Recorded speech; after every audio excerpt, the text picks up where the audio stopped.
Hi, boys and girls. Today, I am going to read you a story about a celebration that we would talk about at the end of October. Because we are a school that has dual language, we learn a lot about the different holidays that are celebrated in Mexico and other Spanish speaking countries. So today, I'm going to read you a story. It's called Celebrating the World, Dia de los Muertos, and that is the Day of the Dead. So Mrs. Raditz knows un poco, a very small amount of Spanish. So parents, please bear with me while you're listening to this. This story is written by Hannah Elliott. That means she wrote the stories. She is the author. And it's illustrated by Jorge Gutierrez. And that means he drew all these beautiful pictures. So let's get started. At the end of October every year, a very special holiday begins. It is Dia de los Muertos, or Day of the Dead. And on here, there are different pictures labeled. So flores are flowers, calavares are skulls. Again, I apologize if I'm not saying it correct. Artesanías, handcrafts, and balas, candles, or velas. Dia de los Muertos is an ancient tradition celebrated in Mexico and other places around the world.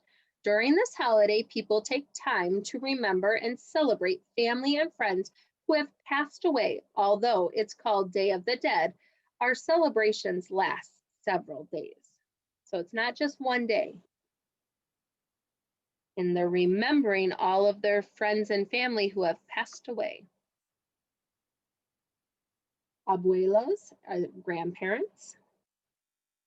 With delicious foods, brightly colored decorations, and festival parties, we honor the lives of the people we miss, including those who left us many years ago. Before Dia de los Muertos begins, we must prepare.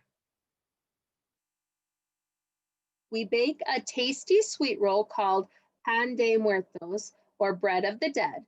We make atole,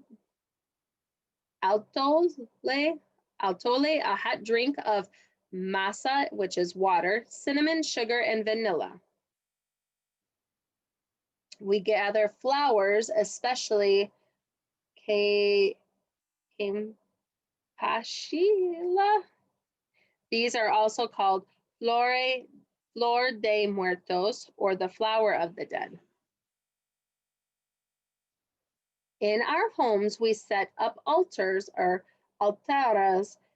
We decorate them with offerings, or ofrendas, like candles and flowers. The lights of the candles and the smell of the flowers help guide the spirits back to us. On the altar, we also place items that were important to our loved ones. We gather cherished books and musical instruments and special jewelry. We add their favorite foods and drinks.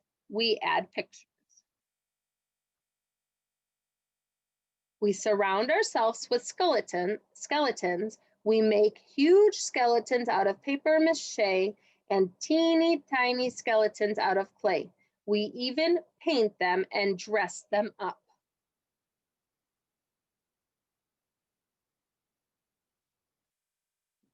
We pose the skeletons doing silly things like playing the guitar or dancing or even taking a bath.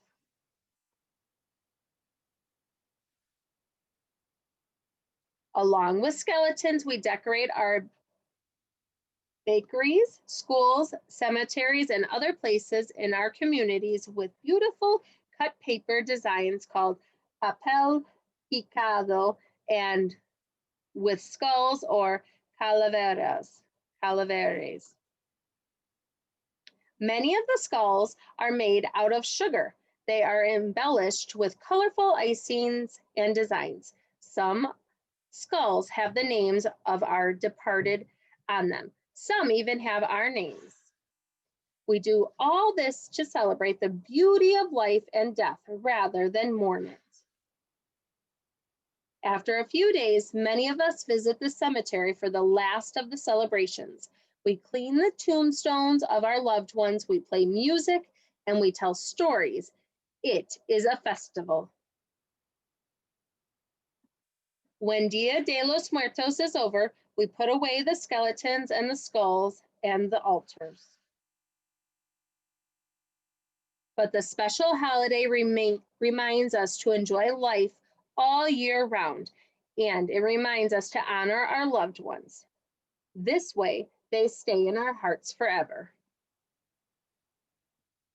The end.